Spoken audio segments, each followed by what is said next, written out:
ఓం శ్రీ గురుభ్యో నమ. సమర్థ సద్గురు శ్రీ సాయినాథుని పాదపద్మాలకు ప్రణమిల్లుతూ మనం ఈరోజు సెషన్ స్టార్ట్ చేసుకుందాము. Portal to love and light తరపున ఈ ఫకీర్ టు ప్రయాణం కొనసాగుతోంది. సిరీస్కి అందరికీ సుస్వాగతం. మరి ఇంకొక ఎపిసోడ్కి మనం స్వాగతం చెప్పుకుంటున్నాము. అయితే గత ఎపిసోడ్లో మనం ఏం తెలుసుకున్నాము? బాబా మనందరికీ మంచిగా బ్రెయిన్ వాష్ చేశారు. ఏరా, నా పేరు చెప్పుకొని మీరు విఐపి టికెట్లు, వివిఐపి టికెట్లు తీసుకొని మళ్ళీ అందులో బాబా నేనంటే నా బాబాకు చాలా ఇష్టం, తన ముందే నన్ను నిలబెట్టుకున్నాడు, ఆ సమాధి పక్కనే నన్ను పెట్టుకున్నాడు అని మళ్ళీ అలా పొగడ్తలు, మీ కాంటాక్ట్స్ అందరినీ ఉపయోగించుకోవటం, మీ డబ్బులు ఉన్నాయని ప్రదర్శించుకోవటం. అంటే నా మీద భక్తి కంటే కూడా మీ సౌకర్యాలు మీకు ఇంపార్టెంట్. అదే కదా మీరు నాకు చెప్పేది. మీరు అంటే నాకు చాలా ఇష్టం బాబా, కానీ అంత ఇష్టం లేదు నీకోసం మరీ ఎండలో నుంచొని చెమటలు కక్కుతూ దాహంతో నీళ్ల కోసం తప్పిస్తూ ఇంత ఓపిక నాకు లేదయ్యా. నువ్వంటే ఇష్టమే కానీ మరి అంత కాదు అని, అదేనా మీరు నాకు చెప్తున్నది అని మనందరికి బాగా నవ్వుతూనే మొట్టికాయలు వేశారు బాబా. మరి ఫకీర్ సిరీస్ చూస్తున్న వాళ్ళందరూ కూడా ఇప్పుడు క్యూలోనే నుంచొని చక్కగా, మరి అందులో కూడా మనకి ఎంతో ఆ, మనకే శుభం జరుగుతుందని చెప్పారు. మన ఆరా క్లెన్జింగ్ అంతా కూడా ఎప్పుడైతే ఆ పుణ్య స్థలాలలో, ఇప్పుడు తిరుపతి కానీ షిరిడి కానీ ఇవన్నీ స్వయంభూ దేవాలయాలు వెలసిన చోట, లేదా ఈ మహా గురువులు కానీ వీరు సమాధి చెందిన చోట, అది శక్తి క్షేత్రాలు అవన్నీ కూడా. అక్కడ ఎంతో మంది ఏంజిల్స్ కానీ మన స్పిరిట్ గైడ్స్ కానీ అందరూ దేవీ దేవతలు తిరుగుతూ ఉంటారు. అలాగే మనం ఎప్పుడైతే ఆ స్థలాల్లో ఎక్కువ సమయం గడుపుతామో, క్యూలో నుంచుని ఉండొచ్చు ఏదైనప్పటికీ కూడా, అక్కడ వారికి మనం టైం ఇస్తున్నాము మన ఆరాని క్లెన్స్ చేయటానికి. తద్వారా మన శారీరక రుగ్మతలు ఏమన్నా ఉంటే అవి బాగుపడటం కానీ, మన మానసికంగా కూడా ఆరోగ్యంగా ఉండటం, సమతుల్యతతో ఉండటం, ఇవన్నిటికీ కూడా సహకరిస్తాయి. ఎప్పుడు అంటే మనం ఈ పుణ్యక్షేత్రాలకు వెళ్ళినప్పుడు అక్కడ సరిగ్గా నార్మల్ లైన్లోనే, జస్ట్ రెగ్యులర్ లైన్లోనే డబ్బులు పెట్టేసి ముందుకెళ్ళిపోయి బర్రమని అందరికంటే ముందు వెళ్ళిపోయానని మళ్ళీ చెప్పుకోవటం అలా కాకుండా, ఎప్పుడైతే మనం ఆ క్యూలో నుంచుంటి ఇప్పుడు ఏడుకొండలు పైకి ఎక్కేటప్పుడు కూడా, ఏడుకొండలు నడుచుకుంటూ వెళ్ళినప్పుడు ఎంతో టైం, అంటే ఆ టైం అంతా కూడా మన ఆరా క్లెన్స్ అవుతోంది అంత ఆ పుణ్యక్షేత్రంలో, ఆ శక్తి క్షేత్రంలో. అది మనం అర్థం చేసుకోవాల్సింది. ఎన్నో మరి జ్యోతిర్లింగాలు కానీ శక్తి పీఠాలు కానీ ఎన్నో ఉన్నాయి మనకి భారత భూమిలో.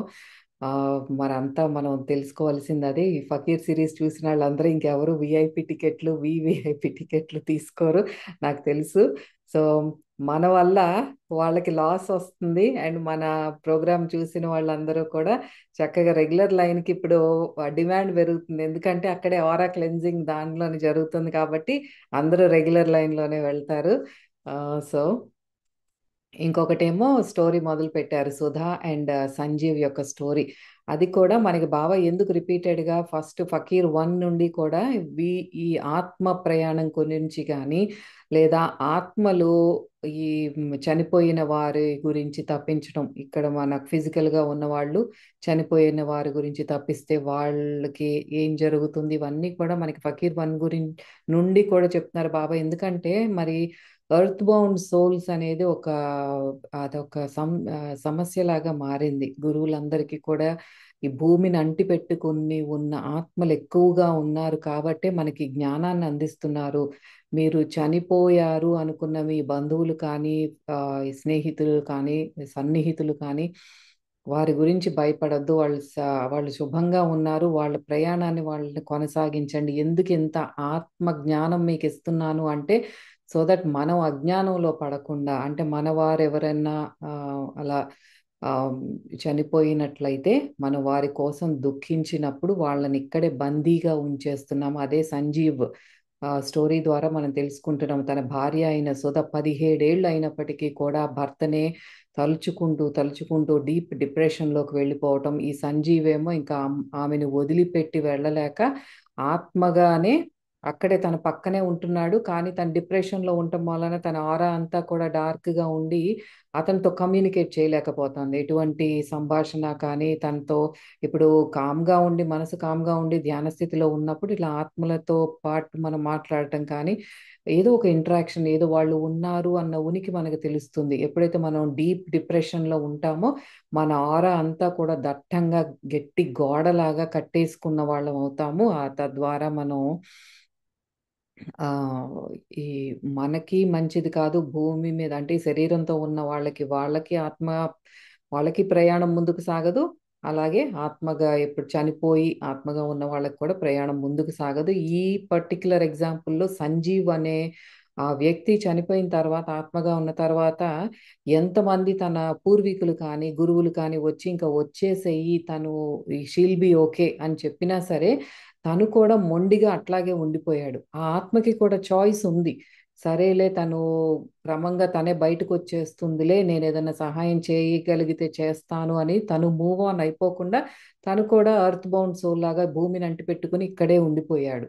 అది తను కూడా మొండిగా ఆ డెసిషన్ తీసుకున్నారు. అక్కడే మనకి ఫ్రీ విల్ గురించి కూడా చెప్పారు.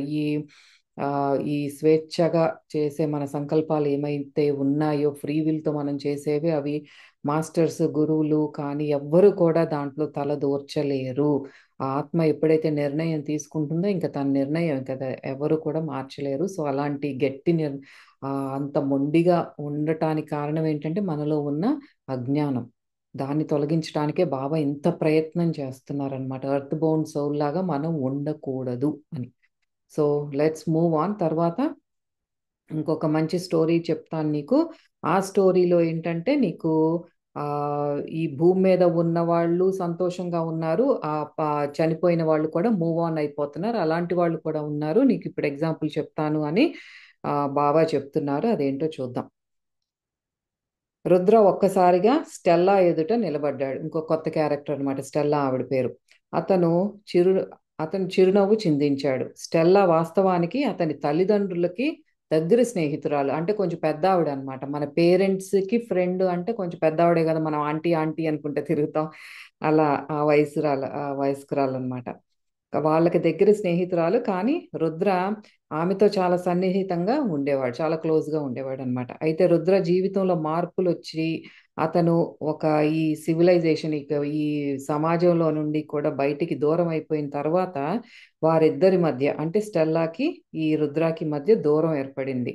స్టెల్లా చాలా క్షీణించి వయస్సు మీద పడినట్టు కనిపించింది. అంటే చాలా ఓల్డ్ ఏజ్, ఆ ఏజ్ రిలేటెడ్ చేంజెస్ తెలుస్తున్నాయి తనలో. రుద్ర స్టెల్లాతో కొంత సమయం గడిపాడు. ఇల్లంతా తిరిగి చూశాడు. డెరెక్ ఎక్కడికి పోయాడో అని ఆశ్చర్యపోయాడు.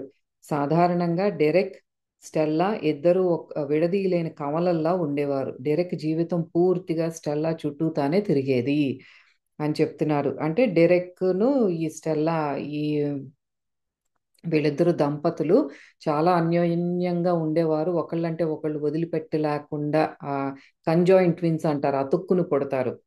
కవల పిల్లలు ఒక్కొక్కసారి. అట్లా ఉండేవారంట వీళ్ళిద్దరు అని చెప్తున్నారు. రుద్ర తిరిగి చూసి తన పక్కనే పెద్ద చిరునవ్వుతో నిలబడిన డెరెక్‌ను చూశాడు. పక్కనే వచ్చి నుంచున్నాడు డిరెక్. రుద్రకు గుర్తున్న దానికంటే కనీసం 20 ఏళ్ళు చిన్నవాడిగా కనిపించాడు డెరెక్. అంతేకాదు అతని వెంట్రుకలు నల్లగా పొడవుగా ఉన్నాయి. హలో రుద్రా, ఎప్పుడు పరలోకానికి వెళ్ళిపోయావు? రుద్ర కొంతసేపు డెరెక్ట్‌ని చూస్తూ అర్థం చేసుకోవడానికి ప్రయత్నించాడు. ఒక్కసారిగా అతను గందరగోళంలో పడిపోయాడు. What the heck? నువ్వు కూడా చనిపోయావా డెరెక్? అని అడిగాడు. డెరెక్ చిరునవ్వు చిందించాడు. ఇక్కడ చనిపోయారు అనే పదం వాడరు రుద్ర అని ముద్దుగా అని పిలుస్తున్నాడు ఈ డెరెక్. నీకిప్పటికే ఆ విషయం తెలిసుండాలి. అవునవును. పరలోకానికి వెళ్ళిపోవడం అనే మాట చాలా ఫ్యాన్సీగా వాడతారిక్కడ. సో, నువ్వెప్పుడు స్వర్గానికి వెళ్ళిపోయావు? నువ్వు నిజంగా స్వర్గానికే వెళ్ళావు గదా! అనుకుంటున్నారు. ఆత్మలోకంలో కూడా ఓహ్! నువ్వు చచ్చిపోయావా? నేను చచ్చిపోయానంటే కొంచెం ఆహ్, అది చదివేటప్పుడు కొంచెం ఫన్నీగా అనిపించింది. ఆ సంభాషణ శరీరంతో లేరు వీళ్ళు. ఆత్మగా అయిపోయారు. డెరెక్ కానీ, రుద్ర కానీ ఇద్దరు కూడా ఫిజికల్ బాడీని వదిలేసి ఆత్మల్లాగా ఉండి, ఒరేయ్! నువ్వు చచ్చిపోయావా? అంటే, ఆ! నేను చచ్చిపోయాను. నువ్వు స్వర్గంలో ఉన్నావా? నరకంలో ఉన్నావా? వీళ్ళ డిస్కషన్ ఇట్లా ఉందనమాట. అయితే ఈ స్వర్గానికి వెళ్ళావు కదా అని అంటుంటే డైరెక్ట్ చెప్తున్నాడు, హెవెన్ మరియు హెల్ అంటే స్వర్గము నరకము అనేది మన మనస్సు యొక్క స్థితులే రుద్. యు బుగర్, కాసేపు ఆత్మలాగా మాటం మానేసి ఓ మనిషిలా మాట్లాడు ఫర్ గాడ్ సేక్. ఈ ఆత్మ భాష కాకుండా కొంచెం మనుషుల భాషలో మాట్లాడు నువ్వు అంటున్నాడు రుద్ర. డిరెక్ట్ చిరునవ్వు చిందించాడు. అతను స్టెల్లాని చూశాడు. ఆమె చాలా తగ్గినట్లు అనిపిస్తోంది. అంటే బాగా వెయిట్ లూజ్ అయిపోయి అట్లా హ్యాగర్డ్గా అట్లా ఉందన్నమాట. అవును, తగ్గింది. అలాగైతే నీ మరణాన్ని ఆమె ఎలా తీసుకుంది? ఇప్పుడు నువ్వు చనిపోయావు కదా, స్టెల్లా మరి దాన్ని ఎలా యాక్సెప్ట్ చేస్తోంది అని అడుగుతున్నాడు రుద్ర. థ్యాంక్ఫుల్లీ ఒక వివేకమైన ప్రియమైన మనిషిలాగా, అంటే చాలా కొంచెం తెలివిగా వివేకవంతురాలిలాగానే స్వీకరించింది తను. అంటే ఆమె పూర్తిగా ఇంకా డిప్రెషన్లోకి వెళ్ళిపోలేదు, బ్రేక్ డౌన్ అయిపోయి డిప్రెషన్లోకి జారిపోతూ మిగతా అన్ని చీకటి భావాలలో చిక్కుకుని ఉండుంటే నేను ముందుకు సాగలేకపోయేవాణ్ణి. రుద్, నీకు తెలుసు, నేను ఒక్కరోజు కూడా ఆమెను వదిలిపెట్టలేదు. ఆమె నా జీవితం. నీకు తెలుసు కదా మేము ఇద్దరం ఎంత అన్యోన్యంగా ఉండేవాళ్ళమో. కానీ ఆ మరణాన్ని ఆవిడ కొంచెం వైజ్గానే వివేకవంతంగానే తీసుకుంది అన్నమాట. నువ్వు మృతుడివి డెరెక్, అందుకే కాస్త జీవితం గురించి మాట్లాడటం ఆపుతావా? ఒక్కరోజు కూడా నేను వదిలిపెట్టి ఉండలేదు అన్నాడు కదా, అందుకని రుద్ర మళ్ళీ జోక్ చేస్తున్నాడు అనమాట. నువ్వు చచ్చిపోయావు, ఇప్పుడు జీవితం గురించి మాట్లాడొద్దు అంటున్నాడు. ఇద్దరు ఒక్కసారిగా నవ్వేశారు. కానీ ఇది నిజం రుద్. ప్రార్థనలు చేయడం, అలాగే జీవనాన్ని ముందుకు కొనసాగించడం మన ప్రియమైన వారికి ఇచ్చే ఉత్తమ బహుమతులు. అవును, శోకం తప్పదు, కన్నీళ్ళు తప్పవు, డిప్రెషన్ కూడా వస్తుంది, విషాదం అనేది సహజం. కానీ ఒక పరిమితి వరకు. మనం పూర్తిగా చీకట్లోకి జారిపోవడం, నిరాశతో జీవించడం, నిరంతరం దుఃఖంలో ఉండటం, ఎప్పటికీ ముందుకు సాగలేకపోవడం ఇవన్నీ సరికాదు. స్టెల్లా తన జీవితంలో ముందుకు సాగి ఉండకపోతే నేను ఆత్మలోకంలో కూడా ముందుకు సాగలేకపోయేవాణ్ణేమో అంటున్నాడు డైరెక్ట్. తను ఇప్పుడు ఈ స్టెల్లా కనుక మూవ్ ఆన్ అవ్వకపోయి డీప్ డిప్రెషన్లో ఇప్పుడు ఆ సుధా ఎలా చేసిందో అలా చేసుంటే డిరెక్ట్ కూడా అదే అంటున్నాడు, నేను మూవ్ ఆన్ అవ్వలేకపోయి ఉండేవాడిని, కానీ స్టెల్లా అట్లా చేయలేదు అంటున్నాడు. నేను చాలా తరచుగా ఆమె దగ్గరకు వస్తుంటాను, ఆమె కూడా నన్ను అనుభూతి చెందుతుంది. చూడు, ఇప్పుడు ఆమె చేస్తున్న పని నాకు ఎంతో ఇష్టమైనదని ఆమెకి తెలుసు. తన షెడ్యూల్ని, జీవిత శైలిని మార్చకుండా కొనసాగించినందుకు నేను ఆమెకు కృతజ్ఞతలు తెలియజేస్తున్నాను. అంటే తను జాబ్ చేసే ఆవిడైతే గనక తను కంటిన్యూ చేస్తుంది, అదేం ఆపేసి కూర్చుని ఆడటం అట్లా ఏం చేయట్లేదు. తనకంటూ ఏదైతే డిసిప్లిన్ ఉందో అదే కంటిన్యూ చేస్తుంది, అదే నాకు చాలా హ్యాపీగా ఉంది అంటున్నాడు డైరెక్ట్. ఆమె నన్ను ప్రేమించడం మానలేదు, కానీ జీవితాన్ని కూడా ప్రేమిస్తోంది. ఆమె తన జీవితాన్ని విషాదంతోనే కానీ గౌరవంతో కొనసాగిస్తా. అంత కొంత విషాదం ఉంది, అయ్యో లేడు నా పక్కన డైరెక్ట్ అని ఉంది, కానీ అది కూడా కొంచెం రెస్పెక్ట్ఫుల్గా ఒక ఒక డిసిప్లిన్ ఆర్డర్లోనే వెళ్తోంది అనమాట. మనసులో కొంత దుఃఖం అయితే ఉంది. ఇది మాకు ఆత్మలోకంలో చాలా ముఖ్యము. It's very important. భూలోకంలో ఉన్న వాళ్ళు ఆత్మలో చనిపోయిన వారి గురించి ఎక్కువగా దుఃఖించకుండా వాళ్ళ లైఫ్తో వాళ్ళు మూవ్ ఆన్ అయిపోవటం అనేది చనిపోయిన వాళ్ళకి ఎంతో మంచిది అని చెప్తున్నారు. నేను ఆమెను చాలా తరచుగా కలుస్తాను, ఆమెతో సమయం గడుపుతాను. ఆమె నన్ను అనుభూతి చేయగలుగుతుంది. ఆమె రోజంతా నాతో మాట్లాడుతూనే ఉంటుంది. గత గది మొత్తం చాపిన్స్ యొక్క భయానక మెలోడీతో నిండిపోయి ఉంది. ఈ చాపిన్ అంటే ఆయన ఒక పియానిస్ట్ అన్నమాట, పియానో ప్లేయరు. తను 1800 ఆ దశాబ్దానికి చెందిన ఆయన. దశాబ్దం కాదు, శతాబ్దానికి చెందిన ఆయన. సంగీతంలో చాలా ప్రావీణ్యం ఉందన్నమాట. పియానిస్ట్, ఆయన సొంత ట్యూన్స్ ప్లే చేయటం అట్లా చేసేవారు. ఇప్పుడు ఆ గదంతా కూడా ఈ డెరెక్ అండ్ రుద్ర ఉన్న రూమ్ అంతా కూడా ఆ చాపిన్ అనే ఆయన పియానో ఒక భయంకరమైన మ్యూజిక్ లాగా వినిపిస్తుంది అంటున్నారు. ఆ సంగీతం మరియు రంగులు ఎంతో స్పష్టంగా అక్కడ కనిపిస్తున్నాయి. రుద్ర కొంతసేపు ఆ అందాల వైభవానికి పూర్తిగా పరవశుడైపోయాడు. అతను ఇంకా ఆత్మలోకంలోని కొత్త అందాలకు అలవాటు పడినట్లు లేడు. అంతా అదే ఆత్మలోకంలో ఉన్న వాళ్ళకి చాలా క్లియర్గా పిక్చర్స్ కానీ కలర్స్ కానీ కనిపిస్తాయి అంటున్నారు కదా. ఆ మ్యూజిక్ వైబ్రేషన్స్ కానీ ఇవన్నీ కూడా ఇంకా ఈ రుద్రాకి అలవాటు పడుతున్నాడు అనమాట. ఇప్పుడే చనిపోయాడు కదా! అంత ఎక్స్పీరియన్స్ లేదు రుద్రకి. రుద్ర స్టెల్లాని సోఫాలో కూర్చొని ఉండటం గమనించాడు. ఆమె కళ్ళు మూసుకుంది మరియు ఆమె ఆరాలో చోటు చేసుకుంటున్న మార్పులను రుద్ర చూడగలిగాడు. ఆమె తనను తాను ప్రశాంతపరుచుకుంటోంది. అంటే తను కాన్షియస్‌గా గ్రౌండ్ చేసుకుంటాను. అంటే మనసులో ఉన్న భావాలను ఏదైతే కొన్ని ఆందోళన కానీ ఉందో, ప్రశాంతంగా ఒక చోట కూర్చొని తనని తాను సమన్వయపరుచుకుంటోందనమాట. కామ్ చేసుకుంటోంది, ప్రశాంతపరుచుకుంటోంది. అది గమనించాడు రుద్ర. తన శ్వాసపై దృష్టి సారించింది. ఇది ఆమె ఆరా ఉపశమనం చెందటం ప్రారంభించింది. ఇట్లా చేయటం వల్ల శ్వాస మీద దృష్టి పెట్టటం, కామ్ చేసుకోవటం అట్లా ఎప్పుడైతే చేసిందో, అది ఆ ప్రభావం ఆరా మీద ఆ మార్పు రావటం అనేది రుద్ర గమనించాడు. ఆమె ఆరా ప్రశాంతంగా మారడంతో ఇప్పుడు డెరెక్ ఆమెతో కనెక్ట్ కావడం లేదా తన ఉనికిని ఆమెకు తెలియజేయడం చాలా సులభంగా మారింది అని రుద్రకు ఇప్పుడు స్పష్టంగా అర్థమైంది. ఇప్పుడు క్లియర్‌గా చూస్తున్నాడు తను. ఇప్పుడు వీళ్ళేమో మనకి చెప్తున్నారు. వాళ్ళు యాక్చువల్‌గా చూస్తున్నారు. ఏం చేంజెస్ జరుగుతున్నాయో కళ్ళ ముందు కనిపిస్తున్నాయి వాళ్ళకి.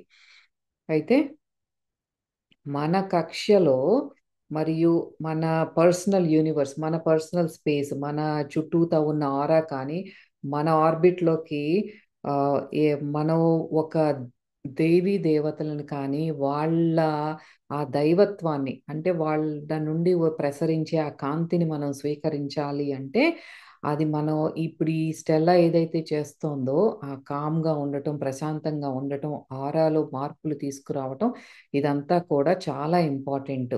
అక్కడ ఏం చెప్తున్నారు అంటే, మన ఆర్బిట్‌లోకి, మన కక్షలోకి ఇట్లా ఈ గురువులు పంపించే ఆ కాంతిని ప్రవేశించకుండా మనమే అడ్డుకుంటున్నాము అని చెప్తున్నారిక్కడ. అంటే ఏంటి? మనం నిత్యం ఆందోళనతో ఉన్నప్పుడు, ఒక సమస్య ఎదురైనప్పుడు అమ్మో! అమ్మో! అనుకుంటూ ఉన్నప్పుడు అది మన ఆరాలో మార్పులు తీసుకొస్తుంది. ఆ మార్పులు ఆ భగవంతుడిని ఎవరైతే ప్రార్థిస్తున్నామో, ఇప్పుడు బాబాని పిలుచుకున్నప్పుడు, ఆయన పక్కనే వచ్చినప్పుడు, ఆయన మనకి సహాయం చేసే పరిస్థితిని మనమే అడ్డుకుంటున్నాం. ఆయన కాంతిని పంపించాలి అంటే, మనలో నుండి జనరేట్ చేసే ఈ ఆందోళన, ఆలోచనలు ఇవేదైతే ఉన్నాయో, ఆరాని బ్లాక్ చేసేస్తున్నాయి. గోడలాగా అడ్డుపడుతున్నాయి అని చెప్తున్నారు. స్టెల్లా సాలడ్ తరగడం ప్రారంభించింది. ఆమె ముఖంలో ఒక విస్మయకరమైన భావం కనిపించింది. రుద్ర డెరెక్ స్టెల్లా పక్కన కూర్చునడం గమనించాడు. ఆపై వారి ఆరాలు కలిసిపోయాయి. కొన్ని క్షణాల తర్వాత మేఘాల వెనక నుండి సూర్యుడు బయటికి వస్తున్నట్లుగా స్టెల్లా కళ్ళలో మెరుపు కనిపించింది. ఆమె పెదవులపై చిరునవ్వు వచ్చింది. రుద్ర వారిద్దరిని చూశాడు. ఆమె దూరంగా ఏదో లోతుగా ఆలోచిస్తున్నట్లు కనిపించింది. ఆమెకు డెరెక్ తన దగ్గరే ఉన్నాడు అని గ్రహించగలిగింది. అతని ఉనికిని ఆమె అనుభవించగలిగింది. అట్లా ఎప్పుడైతే కామ్ చేసుకుందో, అప్పుడు తను ఆ ఫ్రీక్వెన్సీకి కనెక్ట్ అయిందనమాట డెరెక్‌కి. తను ఉన్నాడు అన్నది తనుకి అర్థమైంది, గ్రహించగలిగింది. చాలాసేపు రుద్ర వారి ఆరాలు పరిపూర్ణంగా కలిసినట్లు చూశాడు. ఆపై అతను అకస్మాత్తుగా వారి క్యాబిన్ వెలుపల ఉన్న వరండాలో తాను కూర్చున్నట్లు గుర్తించాడు. అదట్లా ఆ సీన్ అయిపోయింది. తర్వాత ఇంకా వచ్చేసాడనమాట. ఇది ఎందుకు చెప్తున్నారంటే మనకి బాబా, ఆ ముందు ఎగ్జాంపుల్‌లోనేమో ఎట్లాగైతే ఆత్మలు ఎర్త్ బౌండ్ సోల్ లాగా ఉండిపోతాయి. ముందుకు మూవ్ ఆన్ అవ్వలేకపోయారో, దానికి ఒక ఎగ్జాంపుల్ అంటే డీప్ డిప్రెషన్‌లో ఉండొద్దు. Let them move on. చనిపోయినా పర్లేదు. వాళ్ళు క్షేమంగానే ఉన్నారు. మా దగ్గరే ఉన్నారు. They are moving on with their soul journey అని చెప్పి, దానికి ఆపోజిట్ ఎగ్జాంపుల్ ఏంటంటే స్టెల్లా అండ్ డెరెక్. చనిపోయినా సరే మన ఆత్మీయులతో మనం కనెక్ట్ అవ్వచ్చు. మనం కామ్‌గా ఉండాలి అని ఈ ఎగ్జాంపుల్ చెప్తున్నారు. So that Stella move on అయిపోతాంది. డిరెక్ట్ కూడా తన ఆత్మ ప్రయాణంలో మూవ్ ఆన్ అయిపోతున్నాడు. అట్ ద సేమ్ టైమ్ ఎప్పుడు స్టెల్లా కలవాలనుకున్నా సరే డిరెక్ట్ తన దగ్గరికి రావటం, తన ఉనికిని ఈ స్టెల్లా గుర్తుపట్టగలగటం, ఇద్దరు కొంచెం సేపు సంభాషణ గూడా జరిగే ఛాన్సెస్ ఉన్నాయి. ఎప్పుడు తనతో మాట్లాడుకుంటూనే ఉంటుంది స్టెల్లా. అలా అది చెప్తున్నారనమాట. ఆహ్, అయితే ఇప్పుడు అక్కడికి నుండి వచ్చేసి మళ్ళీ క్యాబిన్‌కొచ్చేసాడు. తన కాటేజ్ దగ్గరికి వచ్చేసాడు. రుద్ర. క్యాబిన్ వెలుపల ఉన్న వరండాలో తాను కూర్చున్నట్లు గుర్తించాడు. అతని పక్కన బాబా కూర్చొని అత్యంత మాధుర్యభరితమైన సుగంధంతో నిండిన చిల్లంను అతనికి అందించారు. ఇద్దరు మళ్ళీ పొగ పీలుస్తున్నారు. ఇక్కడ మనకి గుర్తుపెట్టుకోవాల్సిన సెంటెన్స్ ఒకటి ఇచ్చారు. ఏంటంటే అది వేదన, అపరాధ భావన అంటే గిల్ట్ ఫీలింగ్, అజ్ఞానము, కోపము, కామము, స్వాధీనత అంటే పొజెసివ్నెస్, నాకు నా భర్త నాకు తప్ప ఎవరితోనూ ఉండకూడదు, నా పిల్లలు నాదే అని గట్టిగా పట్టుకుని ఆ స్వాధీనత, పొజెసివ్నెస్ ఏదైతే ఉందో, ఈ భావోద్వేగాలు గాఢమైన మేఘాల లాంటివి. ఇవి భారమైన కంపనాలు సృష్టిస్తాయి. చాలా హెవీ వైబ్రేషన్స్ని అవి క్రియేట్ చేస్తాయి అన్నమాట. ఇవి ఆత్మను వెలుగు వైపు ప్రయాణించనీయవు. ఇవి గురువు యొక్క శక్తిని ఆ వ్యక్తితో లేదా ఆత్మతో కలవకుండా అడ్డుకుంటాయి. ఏది ఈ దట్టమైన ఈ హెవీ ప్రకంపనలు ఏదైతే ఉన్నాయో అవి మన ఆత్మ ప్రయాణానికి అడ్డు అన్నమాట. ఏది ఇప్పుడు చెప్పినవన్నీ కూడా అజ్ఞానము, అపరాధ భావన, ఏ కామము, క్రోధము, ఇవన్నీ కూడా పొజెసివ్నెస్ ఏదైతే ఉందో ఇవన్నీ కూడా మనల్ని కాంతి వైపు ప్రయాణం చెయ్యకుండా మన ఎనర్జీని ముందుకి, అంటే మనకి ఇప్పుడు భగవద్గీతలో చెప్పుకునేది సుషుమ్నాలో ప్రాణ పైకి వెళ్ళాలి అని కదా, ఆ ప్రాణ పైకి వెళ్ళకుండా మన ఆత్మస్థితిలో మనల్ని ఉండకుండా అడ్డుకునేవేవంటే ఇవి అని చెప్తున్నారు. వారు మళ్ళీ కాటేజ్ వరండాలో ఉన్నారు. సముద్రం అద్భుతంగా కనిపించింది. రంగులు చాలా స్పష్టంగా మరియు విస్మయకరంగా ఉన్నాయి. రుద్ర ఇలాంటి గొప్పతనాన్ని అనుభవించకుండా తాను అసలు ఎలా శరీరంలో జీవించగలిగానా అని ఆశ్చర్యపోయాడు. శరీరంతో ఉన్నప్పుడేమో మనం ఏం పట్టించుకోం. మన పక్కన ఎంత అందాలు ఉన్నా సరే పట్టించుకోం. ఇప్పుడు ఆత్మగా ఉన్నప్పుడు రుద్రాకి అంత టైం తందే. అన్నీ చాలా అద్భుతంగా కనిపిస్తున్నాయి. ఇవన్నీ ఎట్లా మిస్ అయ్యానా నేను బాడీతో ఉన్నప్పుడు అనుకుంటున్నాడు. ఇది చాలా సింపుల్ బేటా. మీరు మీ గురువు లేదా మీ ప్రియమైన వారి శక్తిని అనుభవించాలి అంటే మీరు ప్రశాంతంగా మరియు స్వీకరించే స్థితిలో ఉండాలి. మీరు అనుగ్రహాన్ని కోరుకుంటే మీరు ప్రశాంతంగా మరియు స్వీకరించే స్థితిలో ఉండాలి. అంటే యాక్సెప్టెన్స్లో ఉండాలి మీరు. స్ఫూర్తి, అనుగ్రహం, ఆశీర్వాదాలు, సంభాషణ, ఈ హీలింగ్, అతీంద్రియ శక్తులు, కుండలిని శక్తి జాగరణ లేదా సాధారణ ఆనందం కోసం, అంటే జస్ట్ సింపుల్ హ్యాపీనెస్ కోసమైనా సరే, లేదా ప్రేమ కోసం కానీ, దైవత్వంతో ముడిపడిన దేనికోసమైనా ఒకరు దానిని స్వీకరించే స్థితిలో ఉండాలి. మనం ఏదైనా కోరుకున్నప్పుడు అది మనం స్వీకరించే స్థితిలో మనం ఉండాలి అని చెప్తున్నారు. ఏది కావాలన్నా మనకి స్పిరిచువల్ ప్రోగ్రెషన్ కోసం కానీ ఒక సింపుల్ హ్యాపీనెస్, నేను హ్యాపీగా ఉండాలి అంతే. ఆ సింపుల్ హ్యాపీనెస్ ఏదైనా సరే కూడా మీరు యాక్సెప్ట్ చేసే స్టేట్లో మీరు ఉండాలి. బేటా, కర్మ సిద్ధాంతం ఎవ్వరినీ వదలదు. భగవానుడు శ్రీరామచంద్రుడు మరియు సీతాదేవి కూడా 14 సంవత్సరాలు వనవాసం గడపాల్సి వచ్చింది. మరియు పునర్మిలనం తర్వాత, అంటే మళ్ళీ వాళ్ళు ఎప్పుడైతే మళ్ళీ కలిశారో తమ కర్మ పరిణామాలను కారణంగా లేదా వారిపై ఆధారపడిన వారి కర్మ సంతులనం, అంటే వారి కార్మిక్ బ్యాలెన్సింగ్, వాళ్ళ మీద ఆధారపడిన కుటుంబాలు కానీ ఆ కింగ్డంలో ఉన్న ప్రజలు వాళ్ళ కర్మ సంతులనం కోసం మళ్ళీ వాళ్ళు తమ మిగిలిన జీవితాన్ని కూడా విడిగానే గడపాల్సి వచ్చింది. మళ్ళీ అంతే కదా మరి. ఆ మా అడవుల్లో నుంచి వస్తారు, మళ్ళీ విడిపోతారు. లవకుశులు అట్లాగే అడవిలో పడతారు. అట్లాగే చెప్తున్నారు కర్మకి ఎవ్వరు కూడా అందరూ ఈ శరీరం తీసుకున్నారు అంటే ఆ కర్మకి తల వంచవలసిందే. కానీ శ్రీరామచంద్రుడు, సీతాదేవి కష్టాలు, నొప్పి, దుఃఖము, వియోగము, ఆరోపణలు మరియు అన్ని భావోద్వేగ కష్టాలను అనుభవించవలసి వచ్చింది. ఎందుకంటే అది కర్మ ప్రణాళికలో ఒక భాగము. వాళ్ళ కర్మ అది తెచ్చుకున్నారు అదంతా కూడా. యేసులాగానే ఆయన కూడా తన వారి కర్మను శుద్ధి చేసుకున్నాడు. యేసుప్రభు ఎలాగైతే తన వాళ్ళందరినీ ఎందుకు సిలువ మీద నెయిల్స్ కొట్టడం ఇదంతా అంటే తన వారందరి కర్మని ఆయన మోసారు. అట్లాగే శ్రీరామచంద్రుడు కూడా అదే పని చేశాడు అని చెప్తున్నారు. జన్మించిన ప్రతి ఒక్కరూ తన కర్మ రుణాన్ని తీర్చుకోవాలి మరియు వీలైనంత త్వరగా దానిని పూర్తి చేయడానికి ప్రయత్నించాలి. అప్పుడు వ్యక్తి నిజంగా తన ఆధ్యాత్మిక ప్రయాణాన్ని ప్రారంభించగలడు. ఆ కర్మ ప్రక్షాళన జరుగుతూ ఉన్నప్పుడే మనం ఇంకా జరిగినప్పుడే ఇంకా ఆధ్యాత్మికంగా మనం ముందుకు వెళ్ళగలం అన్నమాట.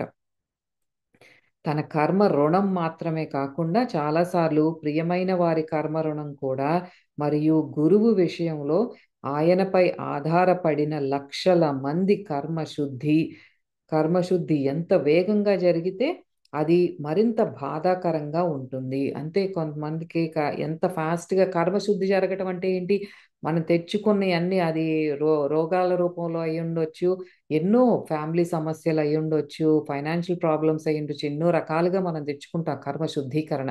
అది జరిగేటప్పుడు మాత్రం చాలా కష్టంగా అనిపిస్తుంది. ఎందుకంటే ఫాస్ట్గా జరిగేటప్పుడు అట్లాగే వేగంగా జరిగితే చాలా బాధాకరంగా ఉంటుంది అని చెప్తున్నారు. గురువుల ఆ కౌన్సిల్ ఏదైతే ఉందో, వాళ్ళు ఒక క్యాబినెట్ మీటింగ్ లాగా పెట్టుకుంటారు కదా, ఆ ఆ గురువుల సభ, ఒక వ్యక్తి ఈ నిర్ణయానికి వచ్చినప్పుడు ఈ ప్రత్యేక జీవితంలో ఒకరు అన్ని కర్మ ఇచ్చిపుచ్చుకోవడాల నుండి శుద్ధి చేయబడాలి. ఎందుకంటే తదుపరి జీవితం నుండి తను తిరిగి శరీరంలోకి రావాల్సిన అవసరం లేదు అని అక్కడ ఆత్మగా ఉన్నప్పుడు గురువుల సమక్షంలో ఈ నిర్ణయం తీసుకుంటాడు. ఆత్మ ఇంకా చాలు, నాకు ఎన్ని జన్మలు ఎట్లా తిరుగుతాను, ఒక జన్మలోనే అన్ని క్లియర్ చేసేసుకుంటాను అని అట్లా నిర్ణయం తీసుకొని ఇక్కడికి వచ్చినప్పుడు ఆత్మ ప్ర ఆత్మ ప్రపంచంలోనే ప్రయాణాన్ని కొనసాగించవచ్చు. ఏది అంత క్లియర్ అయిపోతే నెక్స్ట్ ఇంకా ఆత్మ ప్రయాణం చేసేయచ్చు. కానీ ఈ లాస్ట్ లైఫ్ ఏదైతే ఉందో, ఒక రోలర్ కోస్టర్ రైడ్ లాగా ఉంటుంది. అట్లాంటి వాళ్ళకి చాలా కష్టాలు కష్టాలు కష్టాలు పడుతూనే ఉంటారు. అక్కడ వ్యక్తి అన్ని పెండింగ్ కర్మను తొలగించుకోవటము అనే అగ్నిలో కాలిపోతాడు. కాబట్టి వ్యక్తి యొక్క పెద్ద అంటే ఆ ఆ వ్యక్తి యొక్క ఉత్తమమైనది అంటే గ్రేటర్ గుడ్ అన్నారు ఇక్కడ. అంటే తనకి చాలా ఉపయోగకరమైనది, మంచిది, తనకి శ్రేయస్కరమైనది అన్నమాట. దానికోసం అతని లేదా ఆమె కర్మ రుణాన్ని బూడిదగా మార్చడం తప్పనిసరి. ఇంకా అదే తనకి ప్రయోజనకరం. ఇంకా that is right for that person అన్నమాట. అంత కాలి బూడిదైపోవాలి కర్మ అనేది. కానీ అటువంటి దుర్భర కర్మ శుద్ధి మరియు కఠినమైన అనుభవాలను అనుభవిస్తున్న వ్యక్తి అన్ని అడ్డంకులు, నొప్పి, దుఃఖము మరియు శరీరము, మనస్సు మరియు హృదయం యొక్క విషాదము నిజానికి ఆత్మకు ఉత్తమమైనవి మరియు ఆత్మ ప్రపంచంలో ఉన్నప్పుడు వ్యక్తి నిర్ణయించినట్లుగా ఉంటుంది. వ్యక్తి మర్చిపోయాడు. కాబట్టి వ్యక్తి చాలాసార్లు ప్రతికూలంగా, కఠినంగా, కోపంగా, నిరాశగా, డిప్రెషన్తో మరియు నాస్తికుడుగా మారటం ప్రారంభిస్తాడు. మరియు ప్రశాంతంగా మరియు సానుకూల సమర్పణతో కర్మ శుద్ధి చేయడానికి బదులుగా వ్యక్తి దాంతో పోరాడడం ప్రారంభిస్తాడు మరియు మరింత కర్మను పోగు చేసుకోవడం ప్రారంభిస్తాడు. ఇదంతా కూడా ఆత్మ లెవెల్లో నిర్ణయం తీసుకున్నాడు, బానే ఉంది, అంతా నేను క్లియర్ చేసేసుకుంటాను, కష్టాలు వచ్చినా పర్లేదు అని. ఇక్కడికి వచ్చిన తర్వాత ఏమవుతుంది, రిపీటెడ్గా కష్టాలు ఫేస్ చేసేటప్పుడు అది చాలా దుర్భరంగా ఉంటుంది. ఇప్పుడు మా కష్టాలు ఫేస్ చేస్తున్నాం అంటే మనం ఒక్కళ్ళమే కాదు కదా, మన చుట్టుపక్కల ఒక ఫ్యామిలీ ఉంటుంది, ఒక సొసైటీ ఉంటుంది, స్నేహితులు ఉంటారు, బంధువులు ఉంటారు, అందరూ రకరకాల ప్రశ్నలు వేస్తారు. కొంతమంది ఇంకా ఈ వాళ్ళ మాటలు తోటాల్లాగా గుచ్చుకుంటా ఉంటాయి. ఇదేంటి మీకు ఇది కూడా లేదా, మీకు ఏంటి అస్సలు ఆ ఈ కొంచెం ఈ చిన్న వస్తువు కూడా మీరు కొనుక్కోలేరా, ఓ మీకు అసలు ఇల్లే లేదా, మీకు ఒక చిన్న బండి కూడా లేదా, ఇట్లాంటి సూటిపోటి మాటలు మాట్లాడే వాళ్ళు చాలా మంది ఉంటారు, మన చుట్టుపక్కలే ఉంటారు. మరి ఇవన్నీ గోత్రు అవ్వటానికే జన్మ తీసుకున్నాము. కానీ జన్మ ఇట్లాంటి ప్లాన్ అంతా చేసుకుని వచ్చినా సరే ఆ ఎప్పుడైతే యాక్చువల్గా ఫేస్ చేయాల్సి వస్తుందో ఇంకా దానికి ఒక నెగిటివ్గా తయారైపోతాడనమాట ఆ మనిషి. ఆ చేయలేకపోతారు. అంత అంత లెవెల్లో క్లెన్జింగ్ జరగాలి, అంత కర్మశుద్ధి చేసుకోవాలి అంటే మళ్ళీ దానికి ఒక వ్యతిరేకంగా తయారయ్యే ఛాన్సెస్ చాలా ఉంటాయి అని చెప్తున్నారు ఇక్కడ. అదే బాబా డిప్రెషన్లోకి వెళ్ళటం కానీ, నాస్తికుడిగా మారటం కానీ, ఇదేంటి భగవంతుడు నాకు ఇన్ని కష్టాలు ఇచ్చాడు అని భగవంతుణ్ణి నిందించటం, నాస్తికుడిగా మారటం, ఇవన్నీ కూడా ప్రతికూలంగా, కఠినంగా, కోపంగా, నిరాశగా ఒక డిప్రెషన్లోకి వెళ్ళిపోతారు అట్లాంటి వాళ్ళు. కానీ ఆ, ప్రారంభిస్తాడు మరియు ప్రశాంతంగా సానుకూల సమర్పణతో కర్మశుద్ధి చేయడానికి బదులు ఇట్లా చేద్దామని నిర్ణయం తీసుకున్నాడు. సానుకూల సమర్పణతో, పాజిటివ్ సరెండరెన్స్తోనే నేను చేస్తాను అని. అదే అలా చేయకుండా దాంతో పోరాడడం ప్రారంభిస్తాడనమాట. నాకెందుకు వచ్చింది ఈ కష్టము, నాకే ఎందుకు వచ్చింది, మిగతా వాళ్ళందరూ బాగానే ఉన్నారు కదా అని అలా అనుకోవటం ప్రారంభిస్తాము. ఎందుకంటే మనకి ఆత్మ సోల్ లెవెల్‌లో తీసుకున్న ప్లాన్ అంతా మనకు గుర్తుండదు. మాయలో పడిపోతాం. ప్రకృతి మాయ. మరి ఇదంతా అందుకే మనకు గుర్తు చేస్తున్నారు. మీరెవరైతే కష్టాలు పడుతున్నారో నాన్న, ఇదంతా మీ సోల్ ప్లాను.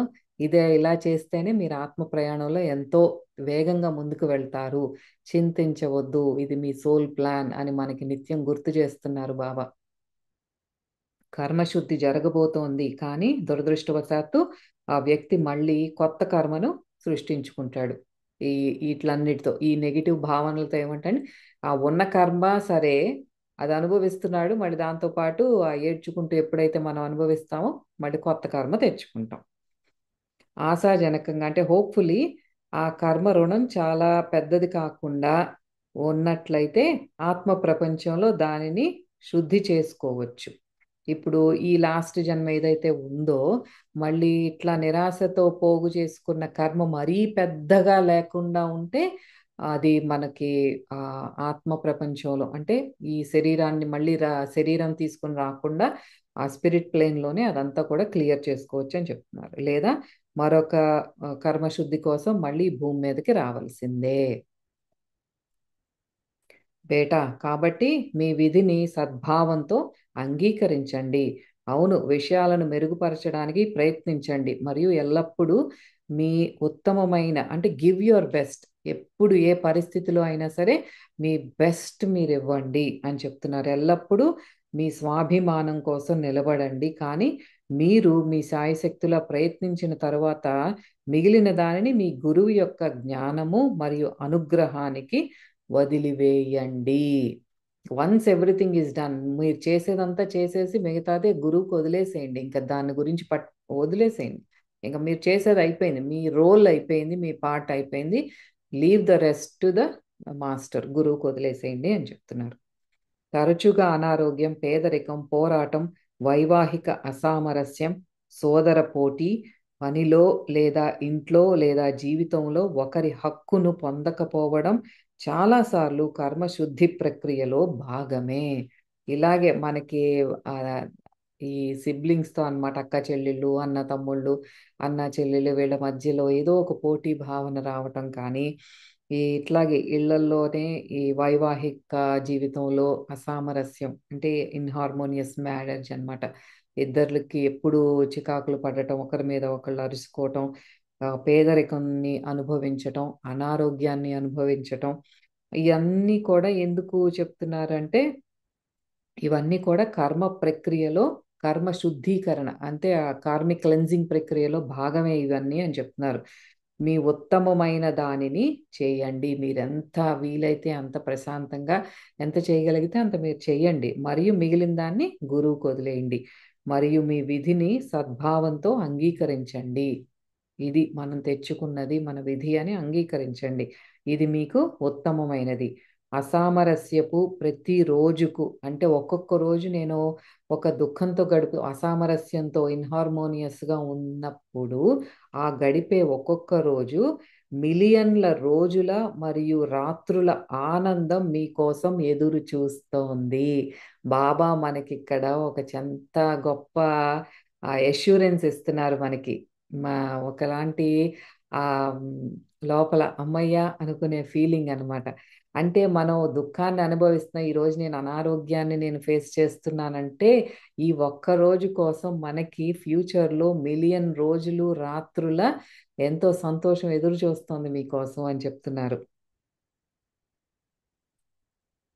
కాబట్టి ప్రతికూలంగా లేదా చేదుగా లేదా నిరాశగా లేదా ఓటమివాదిగా మారవద్దు. ఈ పరిస్థితులను బట్టి మీరు కఠినంగా మారొద్దు, కోపంగా ఉండొద్దు, ఎవరితోనూ పోల్చుకోవద్దు. ఇది మీరు తెచ్చుకున్న మీ కర్మ ప్లాన్. సో నెగిటివ్గా తీసుకోవద్దు, జస్ట్ గో త్రూ ఇట్ అని చెప్తున్నారు.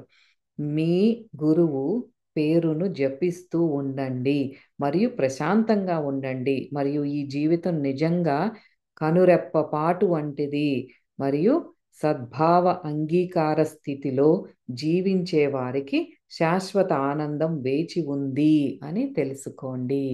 అంటే పాజిటివ్ సరెండరెన్స్తో, యాక్సెప్టెన్స్తో నా విధిని నేను యాక్సెప్ట్ చేస్తున్నాను అన్న భావనతో ముందుకు వెళ్ళిన వాళ్ళకి మీకు శాశ్వత ఆనందం, the eternal bliss is awaiting you అని చెప్తున్నారు బాబా. బాగుంది కదా. అంటే కష్టాలు ఉన్న ప్రతి ఒక్కళ్ళకి ఉంటాయి. శరీరం ఉన్న తర్వాత కష్టాలు ఉండకుండా ఎవ్వరు ఉండరు. సో మన కష్టాలు మనయ్యే, పక్కంటి వాళ్ళే పక్కింటి వాళ్ళయ్యే, మన సోదర సోదరిమణులైనా, తల్లిదండ్రులైనా, ఎవ్వరైనా, ఫ్రెండ్స్ అయినా వాళ్ళ కష్టాలు వాళ్ళవి, వాళ్ళ కర్మ ప్లాన్ వాళ్ళది. ఎవ్వరితోనూ పోల్చుకోకుండా మన లైఫ్ మనది.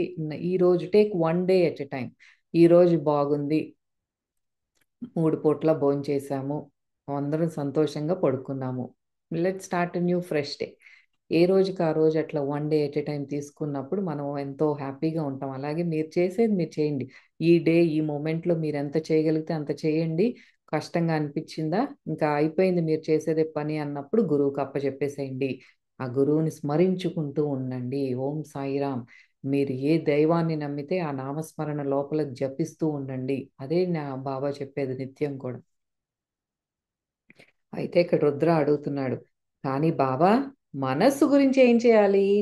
ఆలోచనలు మరియు ఉద్రిక్త భావోద్వేగాలు, ఇంకా ఆ లోపల దాచుకున్న నిగూఢంగా ఉన్న నిరాశలు, వీటన్నిటి సంగతి ఏంటి బాబా అని అడుగుతున్నాడు రుద్ర. అయితే బాబా చెప్తున్నారు, ఈ క్వశ్చన్ గుర్తుపెట్టుకోండి. మన లోపల అంటే ఇదంతా బాగానే ఉంది, సరే అనుభవిస్తున్నాం, కానీ మన మనస్సు ఎన్నో సంకల్ప వికల్పాలు చేస్తుంది, ఎంతో నిరాశ లోపల అణిచిపెట్టుకుని ఉంటుంది కదా. మరి భావోద్వేగాలు ఉంటాయి, అవి కూడా లోపల అణిచిపెట్టుకుని ఉన్న భావోద్వేగాలు ఉంటాయి, వాటి సంగతి ఏంటి అంటున్నాడు. దేవాలయంలోకి ప్రవేశించే ముందు చాలా మంది ఎందుకు కొబ్బరికాయ కొడతాడో నీకు తెలుసా? మరియు పగలగొట్టే కొబ్బరికాయ అది తాగే రకం, అంటే కొబ్బరి బోండం కూడా కాదు, తాగే రకం కూడా కాదు అది. ఎందుకు కొబ్బరికాయ పగలు కొడతారో తెలుసా అన్నారు బాబా. అవును, దానిపై జుట్టుతో కూడిన గోధుమ రంగు కొబ్బరికాయ, ఇది దేవుళ్ళకు సమర్పించే ప్రసాదం అంటున్నాడు రుద్ర. దేవుళ్ళు సంతోషంగా ఉండటానికి కొబ్బరికాయలు పగలగొట్టాలి అని మీరు అనుకుంటున్నారా? వచ్చారు బాబా. విఐపి దర్శనాలు అయిపోయినాయి, ఇప్పుడు కొబ్బరికాయల దగ్గరికి వచ్చారు. కొబ్బరికాయలు కొట్టేస్తే మేము చాలా హ్యాపీగా ఉంటాం. అబ్బా నాకు 10 కొబ్బరికాయలు కొట్టారు, 108 కొబ్బరికాయలు కొట్టారంటే ఎంత భక్తుడు అని మేము హ్యాపీగా ఫీల్ అవుతాం అనుకుంటున్నారా అంటున్నారు బాబా. ఒక వ్యక్తి నిజమైన అవగాహన లేకుండా కొబ్బరికాయను పగలగొట్టినప్పుడు మా దృష్టిలో అది ఒక వృధా అయిన ఒక కాయ మాత్రమే. లోపల ఎటువంటి ఏమి భావన లేదు, ఎటువంటి అవగాహన లేని ఒట్టి కాయ వెళ్ళి టెంకాయ వెళ్ళి అక్కడ కొట్టినంత మాత్రాన ఒక కాయ వేస్ట్ చేశాడు, అంతకంటే ఏం లేదు అంటున్నారు. మరియు ఆకలితో ఉన్న పేదవాడికి ఉపయోగపడలేకపోయిన ఆహారం కొబ్బరికాయ పగలగొట్టడానికి నిజమైన కారణం సరళమైనది. కొబ్బరికాయని గమనించండి, అది తల ఒక ముఖం లాగా కనిపిస్తుంది. మీరు దాని నుండి ఆ పీచుని లేదా దాని జుట్టుని తొలగిస్తే అది ముఖంలాగా కనిపిస్తుంది. గుండ్రని గట్టి తల మరియు దిగువన 2 కళ్ళు మరియు నోరులాగా కనిపిస్తుంది ఆ పీచు లాగినప్పుడు. అవును, నాకు తెలుసు. నాకు ఓ స్నేహితుడు ఉండేవాడు. అతను ఆ పీచు తీసిన కొబ్బరికాయలా ఉండేది తన తలకాయ అంటున్నాడు రుద్ర. మీ స్నేహితుడు ఇప్పుడు చాలా సంపన్నుడు, పేదవారి కోసం చాలా ఉత్తమమైన పనులు చేస్తున్నాడు. కానీ ఇక్కడ అది కాదు విషయం. నువ్వు నీ జోకులాపు, నేను చెప్పేది విను అంటున్నారు బాబా. కొబ్బరికాయ తలలాగా కనిపిస్తుంది. ఒకరి దే దేవుడు లేదా గురువు ముందు కొబ్బరికాయను పగలగొట్టడం ద్వారా ఒకరు నిజానికి ఏం చేస్తున్నారు? ఆ ప్రక్రియకి ఉన్న ఆ అంతరార్థం ఏంటి అంటే, గురువుతో చెప్పడానికి ఏం ప్రయత్నిస్తున్నారు? ఇది నా తల మరియు ఇక్కడ నేను దీన్ని సమర్పణగా మరియు మీకు గౌరవంగా పగలగొట్టాను అని. నా తల లాంటిది ఆ కొబ్బరికాయ కూడా మీ తలలాగానే ఉంటుంది కాబట్టి అది పగలగొట్టడం అంటే మీ తలని తీసుకెళ్ళి అక్కడ పగలగొడుతున్నారు బాబా దగ్గర అని చెప్తున్నారు అని అంటున్నారు. దాని లోపల ఉన్న అంతరార్థం. గురువు తన శిష్యుడు లేదా శిష్యురాలు తలను పగలగొట్టాలని ఎందుకు కోరుకుంటాడు బాబా? ఇదేంటి? మా తలలు నీ దగ్గర పగలగొట్టడం ఏంటి అంటున్నాడు రుద్ర. నాకు ఖచ్చితంగా కొన్నిసార్లు నీ యాస్ట్రల్ తలను పగలగొట్టాలని అయితే అనిపిస్తూ ఉంటుందిరా అంటున్నారు బాబా. కొబ్బరికాయను పగలగొట్టడం ద్వారా శిష్యుడు గురువుకి చెప్పడానికి ప్రయత్నిస్తున్నాడు. ఏమని? నేను నా తలను పగలగొట్టాను. ఇక తల లేదు అంటే ఇక స్వంత మనస్సు లేదు. ఆలోచనలు లేవు. ఇంకా నో మోర్ ఇంటలెక్చువల్ నాన్సెన్స్. అంటే ఇంకా నేను నా నుండి వచ్చే ఈ ఆలోచన ప్రకంపనలు తెలివితేటలను ఏదైతే చూపించుకుంటున్నానో అదేమీ లేదు. అలా నా పూర్తి సమర్పణను నిరోధించేది ఏదీ లేదు. ఎందుకంటే పూర్తి సమర్పణ ఒకరు హృదయ చక్రం నుండి పనిచేసినప్పుడు మాత్రమే జరగగలదు. కాబట్టి మీరు కొబ్బరికాయను పగలగొట్టినప్పుడు మీరు నిజానికి మీ గురువుతో చెప్తున్నారు. ఏమని? నేను నా తలను ఉపయోగించను మరియు నేను ఆలోచనలను మీకు మరియు నాకు మధ్య రానివ్వను. అంటే పూర్తిగా సెంటర్డ్‌గా ఉంటాను నేను. ఎటువంటి ఆలోచనలు లేవు. నేను మీ దగ్గర ఉన్నాను అంటే నా ఆత్మస్థితిలో ఉన్నాను. ఎటువంటి ఆలోచన ప్రకంపనలు లేవు. నా తలని నీ దగ్గర పెట్టాను అంటే మనస్సుని పెట్టాను. నా హృదయాన్ని నీ దగ్గరే పెట్టాను. ఆలోచనలు కానీ, నా అతి తెలివితేటలు కానీ ఏది ఉపయోగించను. I'm just staying centred. ఆ ఆలోచనలు లేని స్థితిలో నేను ఉంటాను. నీతో సమన్వయమై నీ నీతో కనెక్ట్ అయి ఉంటాను అని మీరు చెప్తున్నారు అని దానికి అర్థం. ఓహ్! నాకు అర్థమైంది. అందుకే చాలా సార్లు నువ్వు నన్ను కొబ్బరికాయ పగలగొట్టమని చెప్పేవాడివి. ఇప్పుడు నాకు అర్థమైంది బాబాయ్ ఎందుకు కొబ్బరికాయ పగలగొట్టుకునేవారు. అప్పుడు నాకు మతిపోయిందా లేక మీకు మతిపోయిందా అని అనుకునేవాడిని. ఏంటా బావ పద్దాక కొబ్బరికాయ పగలగొట్టమంటారు. ఈయనకి మతి లేదా లేక నాకు మతిపోయిందా అనుకునేవాడంట. ఓ కొబ్బరికాయ తత్వశాస్త్రంతో కూడిన ఓ పెద్దాయన అంటే ఇప్పుడు ఒక కోకోనట్ ఫిలాసఫీ చెప్పారు బాబా అని అంటున్నాడు రుద్ర జోక్ చేస్తా. బాబా నవ్వారు. కొబ్బరికాయను పగలగొట్టడం అంటే తలను పగలగొట్టడం. అంటే అహంకారము మరియు ఆలోచనలు మరియు మనస్సు నుండి ఉద్భవించే అన్ని ధోరణులను తొలగించడము. ఇక్కడ మనకి ఇప్పుడు క్వశ్చన్ అడిగాడు కదా రుద్ర క్వశ్చన్కి ఇక్కడ ఆన్సర్ చేస్తున్నారు బాబా. తను అడిగాడు కదా మన లోపల అంతర్లీనంగా ఉన్న ఆలోచనలు కానీ నిగూఢంగా దాగి ఉన్న భావోద్వేగాలు నిరాశలను ఎట్లా నిర్మూలించాలి అంటే ఇప్పుడు బయటికి బాహ్యంగా మన కొబ్బరికాయ కొట్టే ప్రక్రియకి దీనికి సంబంధం చెప్తున్నారు. అట్లా కొట్టాము అంటే మనలో ఉన్న అహాన్ని మనం పగలగొడుతున్నాము అని. ఆలోచనలు మనసే ఆలోచనలు ఎక్కడి నుంచి వస్తాయి అంటే మనస్సు నుండి వస్తాయి. అన్ని ధోరణులు అంటే మన టెండెన్సీస్ కానీ ఈ వాసనలు ఇవన్నీ కూడా ఎక్కడి నుండి వస్తాయి అంటే మన సబ్కాన్షియస్ మైండ్. దానిని తొలగించడం అన్నమాట. అంటే అదొక సింబాలిక్గా చెప్తున్నాం. జొరాస్ట్రియన్స్ మంచి ఆలోచనలు, మంచి మాటలు మరియు మంచి చర్యలను నమ్ముతారు. జొరాస్ట్రియన్స్ అంటే మనోవాక్కాయ కర్మలు అంటారు కదా మనస్సు వాక్కు మనం చేసే పనులు అన్నీ కూడా ఒక అలైన్మెంట్లో ఉండాలి. మంచి ఆలోచనలు రిలీజ్ చేయాలి, మంచి పనులు చేయాలనేది జొరాస్ట్రియన్స్ చాలా నమ్ముతారంట. ఆమ్, మాటలు మరియు చర్యలు ఆలోచనల నుండి ఉద్భవిస్తాయి అంతే కదా. మనం మాట్లాడే మాటకి ముందే మన మైండ్లో ఒక ఆలోచన అనేది రిలీజ్ అవుతుంది. ఆలోచన బట్టి మన మాట వస్తుంది. మన మాట మళ్ళీ ఒక యాక్షన్గా మారుతుంది, ఒక చర్యగా మారుతుంది. అయితే ఆ, మరియు ఈ చిన్న మనస్సు ఆ, ఉద్భవిస్తాయి మరియు ఈ చిన్న మనసు తలలో నివసిస్తుంది. మనసు ఎక్కడి నుంచి ఉందంటే ఇప్పుడు ఈ కనిపించే తల ఏమో ఒక హార్డ్వేర్ లాంటిది. కంప్యూటర్ హార్డ్వేర్ అయితే లోపల ఉన్న సాఫ్ట్వేర్ ఏంటంటే మైండ్. ఆ ఆ తలలో నుండి ఆ మైండ్లో నుంచి ఆలోచనలు వస్తున్నాయి అని చెప్తున్నారు. మీరు కొబ్బరికాయను పగలగొట్టినప్పుడు మీరు ప్రాథమికంగా మనస్సులో నివసించే మనస్సు మరియు ఆలోచనలు మరియు అహంకారము నుండి విడిపోవడానికి మరియు తప్పుడు వ్యక్తిత్వం యొక్క గట్టి కవచాన్ని తొలగించడానికి ప్రతిజ్ఞ చేస్తున్నారు. అప్పుడే కొబ్బరికాయను పగలగొట్టడం అర్థవంతంగా ఉంటుంది. ఇప్పుడు నాకు నీ భయంకరమైన టీ తయారు చేయి అని చెప్తున్నారు బాబా. అంటే ఇక్కడ మనకి జస్ట్ మీరు ఎళ్లి కొబ్బరికాయ కొడతారు. దాని వెనకాల ఇంత అర్థం ఉంది. మీరు కొబ్బరికాయ కొడుతున్నారు అంటే మీ అహంకారాన్ని నా ముందు పెడుతున్నారు. మీ మనసుని నాలో లయం చేస్తున్నారు. ఎటువంటి ఆలోచనలు రాకుండా దానికి ఈ దీని వెనకాల ఉన్న ప్రాసెస్ అది. మీరు సింబాలిక్ అక్కడ చేసేది. అది ఎప్పుడైతే ఆ భావన మీలో లేదో, ఆ కొబ్బరికాయ అనేది జస్ట్ వేస్ట్ చేస్తున్నారంటే దాని బదులు ఏ పేదవారికో ఇస్తే వాళ్ళకి ఆహారంగమైన ఉంటుంది అని చెప్తున్నారు బాబా.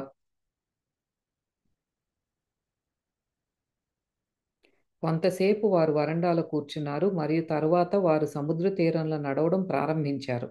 వారి పాదాలు ఎప్పుడూ నేలను తాకలేదు. కానీ అయినా అది పూర్తిగా సాధారణంగా అనిపించింది.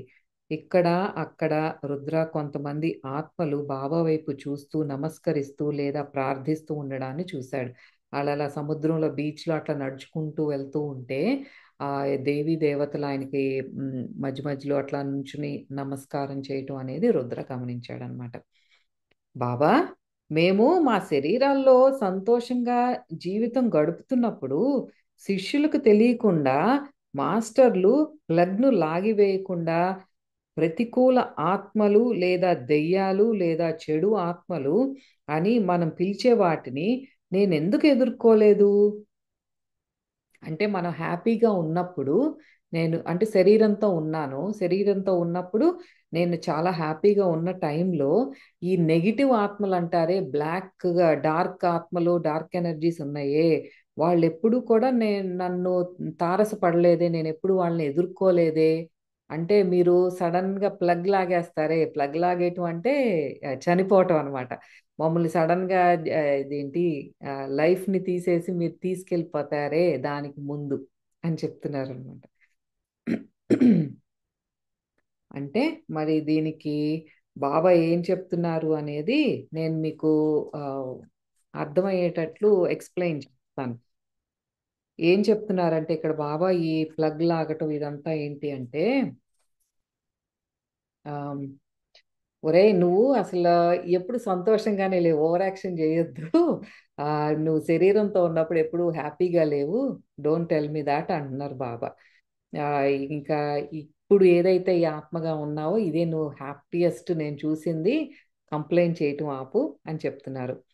నెగెటివ్ స్పిరిట్స్ ఇప్పుడు ఈ డార్క్ ఎనర్జీస్ కానీ, నెగెటివ్ స్పిరిట్స్ కానీ ఎప్పుడొస్తాయంటే, ఇప్పుడు మన బాగా డిప్రెషన్‌లో కానీ, ఆందోళనగా ఉన్నప్పుడే ఆ నెగెటివ్ స్పిరిట్స్ ఒస్తాయి. వాళ్ళు మనం మంచిగా ప్రార్థనలు చేసేటప్పుడు కానీ, మంచి వైబ్రేషన్‌లతో మన ప్రకంపనలన్నీ కూడా చాలా హై ఫ్రీక్వెన్సీతో ఉన్నప్పుడు ఆ నెగెటివ్ స్పిరిట్స్, డార్క్ ఎనర్జీస్ మన చుట్టూతా నిలవలేవు, రాలేవు మన దగ్గరికి. మనం ఎంత ఇంటెన్షన్‌తో, ఎంత ధ్యాస పెట్టి, మనం ఎంత ఆ సంకల్ప బలంతో కానీ, లోపల ఎంత ఆర్ద్రతతో మనం ఆ ప్రార్థనలు చేస్తామో, దాన్ని బట్టి మన లోపల ఒక ఎనర్జీ షిఫ్ట్ అనేది జరుగుతుంది. అంటే మనలో ఒక పాజిటివ్ వైబ్రేషన్ మనలో అంతా కూడా కాంతిగా మారతాం అనమాట. అలా ఉన్నప్పుడు ఈ నెగెటివ్ శక్తులు మీ దగ్గరకు కూడా రాలేవు. దీన్ని ఎగ్జాంపుల్‌గా ఎట్లా చెప్తున్నారంటే ఒక బల్బ్ ఆహ్, ఈ బల్బ్ ఉంది. ఆ బల్బు వెనకాల వైరింగ్ ఉంటుంది కదా! దానికి. ఆ వైరింగ్ వెళ్ళి ఆ సాకెట్ ఏదైతే ఉందో, ఈ సాకెట్ ఉంది. ఈ బల్బ్ ఎళ్లి దీనికి ఈ బల్బ్ వెనకాల ఉన్న వైర్లు ఆ సాకెట్‌లో ఉన్న వైర్లకి తగిలి ఉంటేనే బల్బ్ ఎలుగుతుంది. అవును కదా! అదే ఏం చెప్తున్నారిక్కడ? ఆ బల్బ్ ఎప్పుడైతే మనం సాకెట్‌లో పెట్టి బల్బ్ వెలుగుతుందో, ఆ కాంతిని బట్టి ఇప్పుడు క్రిస్మస్ బల్బులా చిన్నగా బెడ్ ల్యాంప్స్ చిన్న చిన్నగా మిణుకు మిణుకుమంటూ కొన్నుంటాయి. కొన్నేమో మనకి ట్యూబ్ లైట్స్ లాగా చాలా ఎక్కువ కాంతిచ్చేయి ఉంటాయి. అలాగే ఇప్పుడు ఫుట్‌బాల్ స్టేడియంస్‌కి అట్లా ఎళ్తే ఫ్లడ్ లైట్స్ లాగా పెద్దగా ఎక్కువ కాంతినిచ్చేయి ఉంటాయి. అలాగే ఆ బల్బ్ యొక్క ఎంత కాంతిని ఆహ్, విస్తరిస్తోందో దాన్ని బట్టి అంత డార్క్ ఎనర్జీని మన చుట్టూతా అంతా కూడా అంత కాంతిని ప్రసరింపజేస్తాము. ఆ బల్బ్ మీద ఆధారపడి ఉంటుందది అని చెప్తున్నారు. ఆ ఇంటెన్సిటీ వోల్టేజ్ ఆ బల్బ్ ఎంత వోల్టేజ్‌గా ఉందో దాన్ని బట్టి ఆ కాంతి అనేది ప్రసరిం ప్రసరితం అవుతుందనమాట చుట్టూతా. అలాగే మనం ప్రార్థించినప్పుడు చాలా ఫోకస్డ్‌గా ఎంతో ధ్యాసతో కంప్లీట్‌గా ఆ పూర్తి ధ్యాన స్థితిలో యూనివర్సల్ సాకెట్‌తో కనెక్ట్ అవ్వటం. అంటే మన ఆత్మ స్థితిలో కూటస్థుడితో మనం ఎప్పుడైతే కనెక్ట్ అయిపోయి ఉంటామో పూర్తిగా అంధకారం మనలో ఉన్న అజ్ఞానము, అంధకారం అంతా కూడా ఇంకా వానిష్ అయిపోతాయి. మనలో నుంచి దూరం అయిపోతాయి అని చెప్తున్నారు. ఎందుకంటే మన లోపల ఉన్న కాంతి అదంతా ఆరాలోకి ఇట్లాగా స్ప్రెడ్ అయ్యి మన ఆరా అంతా కూడా కాంతివంతం అవుతుంది. ఇంకా ఎంతో స్ట్రాంగ్గా తయారవుతుంది. ఎంతో ఉత్తేజంగా కానీ ఆ, ఆ ప్రకంపనలన్నీ కూడా హై ఇంటెన్సిటీతో ఉంటాయి అన్నమాట. మన ఎంత దీర్ఘంగా అంటే ఎంత ధ్యాన స్థితిలోకి మనం గాఢంగా వెళ్తామో అంత వోల్టేజ్ మీరు మీ లోపల జనరేట్ అవుతుంది అని చెప్తున్నారు. అయితే ఇక్కడ మనకి ఏం చెప్తున్నారంటే అలాగే అందుకే మేము గురువులు కానీ సాధు సత్పురుషులు కానీ అందరూ కూడా వారి శిష్యులకి ప్రార్థనలు చేయడం ధ్యాన ప్రక్రియలు నేర్పడం ఇవన్నీ కూడా చెప్పారు. ఈ కాంతి జ్ఞానం ఇదంతా కూడా ప్రతి ఒక్కరిలోనూ ఉంది అని చెప్తున్నారు. ఈ సీక్రెట్స్ అన్ని బ్రహ్మ జ్ఞానం అంతా కూడా ప్రతి ఒక్కరిలోనూ ఉంది. ఎంత ఎక్కువ మీరు ఈ గురువుగా పేరులు స్మరిస్తారో, ఎంత ఎక్కువగా ప్రార్థన చేస్తారో, ధ్యానిస్తారో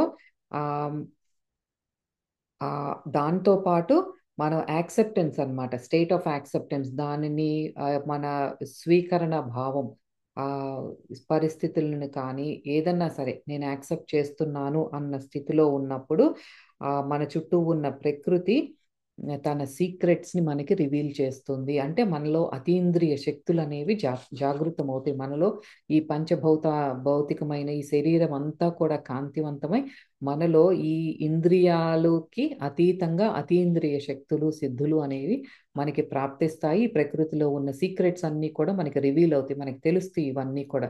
సృష్టి రహస్యం ఏమిటి, ఏం జరుగుతోంది, మనం ఇక్కడ ఎందుకున్నాము, కర్మ సిద్ధాంతం ఏంటి, ఇవన్నీ కూడా మనకి అవగతం అవుతాయి అని చెప్తున్నారు.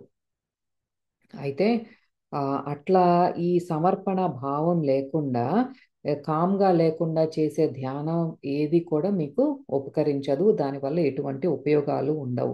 అందుకే ఇవన్నీ మీకు మీ జరగాలి అంటే అంటే మీరు కాంతిగా మారాలి. మీ చుట్టూతా ఉన్న నెగిటివ్ ఎనర్జీ అంతా కూడా దూరం అయిపోయి మీరు ఆరా అంతా కూడా హై ఇంటెన్సిటీతో ఉండాలంటే మీరు కామ్గా ఉండటం చాలా ఇంపార్టెంట్. దాంతోపాటు ఈ సమర్పణ భావన, ఈ సానుకూల సమర్పణ భావన and acceptance, సరెండరెన్స్ and acceptance and calmness, ఈ మూడు చాలా ఇంపార్టెంట్ మీకు. లేకపోతే మీ మెడిటేషన్స్ అన్నీ కూడా యూస్లెస్ అని చెప్తున్నారు అనమాట. అంటే ఎప్పుడు ఈ అన్ మనకి యూస్లెస్ ఎప్పుడవుతాయి అంటే మనం ఆ వైరు ప్లగ్ అవ్వలేదు సరిగ్గా. You haven't plug the wire attach to the bulb into the socket. ఆ బల్బ్ వెనకాల ఉన్న వైరు సాకెట్కి సరిగ్గా ఫిక్స్ అయ్యి లేదు. అండ్ అప్పుడు బల్బ్ వెలగదు. వెలిగినా సరే మిణుకు మిణుకు అనుకుంటూ అప్పుడప్పుడు వెలగటం. టైట్గా మనం ఎప్పుడైతే ఫిక్స్ చేస్తామో అప్పుడే మంచిగా కాంతి వస్తుంది బల్బ్ నుండి. ఎప్పుడైతే మీ మెడిటేషన్స్ ఎప్పుడు యూస్లెస్ అంటున్నారంటే మీరు కామ్గా లేరు, మీరు సమర్పణ భావం లేదు, మీ పరిస్థితులను మీరు యాక్సెప్ట్ చేయనప్పుడు ఇదంతా కూడా వేస్టే. బల్బుని సరిగ్గా మీరు ఫిక్స్ చేయలేదు సాకెట్లో. వైర్ కానీ బల్బ్ కానీ సాకెట్ కానీ ఇవన్నీ కూడా కరెక్ట్ ఆర్డర్లో వర్కింగ్ కండిషన్లో ఉండాలి. బల్బు ఫిలమెంట్ పోయి అది పోయినా అంటే మన శరీరం సరిగ్గా లేకపోయినా మనం ఉపయోగం ఉండదు.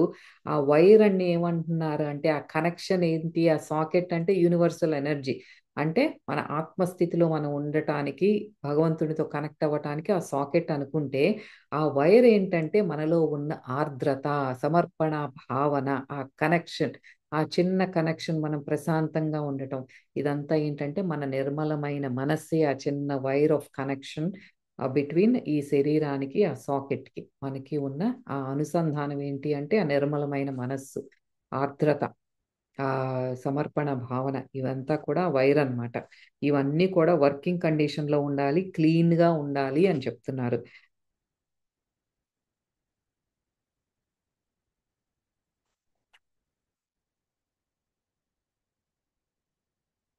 ఎప్పుడైతే ఇవన్నీ కూడా ఒక కరెక్ట్ ఆర్డర్‌లో వైరింగ్ కానీ, బల్బ్ కానీ ఇవన్నీ ఒక ఆర్డర్‌లో ఉంటాయో, అన్నీ ఒక ప్లేస్‌లో యూనివర్సల్ ఎనర్జీ ఆటోమేటిక్‌గా మీ లోపలికి ప్రసరణ జరుగుతుంది. అంటే మనం ఎప్పుడైతే కూటస్థుడితో కనెక్టెడ్‌గా ఉంటామో, నిర్మలమైన మనస్సుతో ఇక్కడే ఉంటామో, మనలో ఆ దివ్య విశ్వశక్తి, ప్రాణమయ విశ్వశక్తి అనేది మనలోకి ప్రవహించటం ప్రారంభమవుతుంది. ఆటోమేటిక్‌గా అదే ట్రాన్స్మిట్ అవుతుంది. మనం ఇంకేం చేయక్కర్లేదు. ఆహ్, మీ ప్రాబ్లమ్స్ ఇది చేశాను కదా! నా ప్రాబ్లమ్స్ అన్నీ క్లియర్ అవుతాయి అంటే కాదు. మీ దీనివల్ల గుర్తుపెట్టుకోండి మీరు. ప్రాబ్లమ్స్ అనేవి ఏమీ దూరం అవ్వకపోవచ్చు, కానీ మీలో ఒక శక్తి వస్తుంది. వాటిని ఫేస్ చేసే శక్తి, జ్ఞానం అనేది మీకు వస్తుంది. ఎప్పుడైతే మీరు ఇట్లా చేస్తారో అని చెప్తున్నారు. మరి ఇలా చేస్తున్నాను కదా అని మళ్ళీ ఎక్స్పెక్టేషన్స్ పెట్టుకోవద్దు మీరు. నా ప్రాబ్లమ్స్ అన్నీ దూరం అయిపోతాయని అనుకోవద్దు. మీకు ఒక శక్తి, జ్ఞానము వస్తుంది. మీరు ఏదైతే పరిస్థితుల్ని ఫేస్ చేస్తున్నారో కామ్‌గా గో త్రూ అవ్వటానికి, మీ విధిని మీరు చక్కగా దాన్ని ఆహ్, ఆ జర్నీ కంటిన్యూ చేయటానికి అని చెప్తున్నారిక్కడ బాబా. సో, దీంతో మనం ఈరోజు ఆపుకుందాము. మళ్ళీ నాకు నేను కొంచెం బ్రేక్ తీసుకుందాం అనుకుంటున్నాను. ఫకీర్ వీడియోస్, ఈ భగవద్గీత అండ్ ఫకీర్ 2 ప్యారలల్‌గా వెళ్ళటం కొంచెం కష్టంగా ఉంది నాకు. నేను ఒక ఫ్యూ వీక్స్, ఒక 3, 4 వీక్స్ అన్న బ్రేక్ తీసుకొని ఆ తర్వాత కలుద్దాము. సో, అప్పటి వరకు ఇప్పుడు బాబా ఏదైతే చెప్పారో దాన్ని ఫాలో అవ్వటానికి ట్రై చేద్దాం. ముందు ఈ చదువుకుంటూ వెళ్ళటం కాదు. ఎంత మనం బాబా చెప్పింది మనసుకి పట్టించుకుంటున్నామో నా అనేది important. So, let us practise ఈ positive surrenderance and acceptance and కామ్‌గా ఉండటం, మన పరిస్థితుల్ని ప్రశాంతంగా గో త్రూ అవ్వటం, ఎవ్వరితోనూ పోల్చుకోవద్దు. మన కర్మ మనదే, పక్కన వాళ్ళ కర్మ పక్కన వాళ్ళదే. సో, ఆ రియాలిటీ, ఆ జ్ఞానం మనకి రావాలి. సో, ఇయన్నీ ఫాలో అవుతూ చక్కగా ప్రశాంతంగా అందరూ ఆనంద స్థితిలో ఉందాము. మళ్ళీ కొన్ని వారాల తర్వాత మళ్ళీ కలుసుకుందాము. అంతవరకు సెలవు. నమస్తే.